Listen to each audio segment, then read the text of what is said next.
കഴിഞ്ഞ മെയ് മാസം കറിവെക്കാൻ വാങ്ങിയ ഇഞ്ചിയിൽ നിന്ന് 3 ഇഞ്ചി കഷ്ണങ്ങൾ ഈ ഗ്രോ ബാഗിൽ നട്ടു.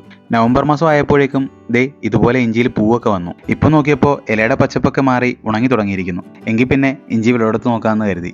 ആകെ ഒരു പ്രാവശ്യം മാത്രമാണ് ഞാൻ ഈ ഇഞ്ചിക്ക് വളം ചെയ്തത്. അതും ചാണപ്പൊടി മാത്രം ഇട്ട് കൊടുത്തു. അതുകൊണ്ട് തന്നെ വലിയ വിളവ് കാണുമെന്ന് പ്രതീക്ഷയൊന്നുമില്ല. നാടൻ ഇഞ്ചിയുടെ വിത്താണ് ഞാൻ ഈ ഗ്രോ ബാഗിൽ നട്ടിരുന്നത്. ഈ ഗ്രോ ബാഗിൽ കൂടാതെ പറമ്പിലും കുറച്ച് ഇഞ്ചി നട്ടിട്ടുണ്ട്. ഗ്രോ ബാഗ് തുറന്നപ്പോൾ തന്നെ സൈഡിലേക്കൊക്കെ ഇഞ്ചി കിളിച്ച് നിൽക്കുന്നു. അത് കണ്ടപ്പോൾ തന്നെ ഒരു പ്രതീക്ഷയൊക്കെ തോന്നി.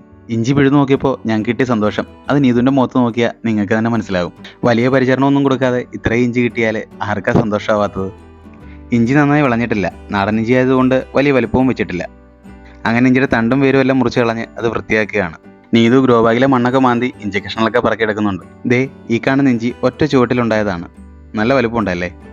ഇഞ്ചിയിൽ ബാക്കിയുണ്ടായിരുന്ന മണ്ണും വേരും ഒക്കെ കളഞ്ഞ് വൃത്തിയാക്കുകയാണ്. അതിനുശേഷം ഞങ്ങളത് കഴുകിയെടുത്തു.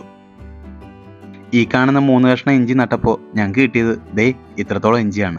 വീട്ടിൽ ഇഞ്ചിയിടാൻ സ്ഥലമില്ലാത്തവർ ഗ്രോ ബാഗിലൊന്ന് നട്ടു നോക്കൂ. ഉറപ്പായിട്ട് നല്ല റിസൾട്ട് കിട്ടും. ഇത്രയും ഇഞ്ചി കിട്ടിയത് കണ്ട് മമ്മിയും ഒന്ന് ഞെട്ടി കേട്ടോ. അപ്പോൾ കൂടുതൽ കാഴ്ചകളും വിശേഷങ്ങളുമായി അടുത്ത വീഡിയോയിൽ കാണാം. അതുവരേക്കും ബൈ.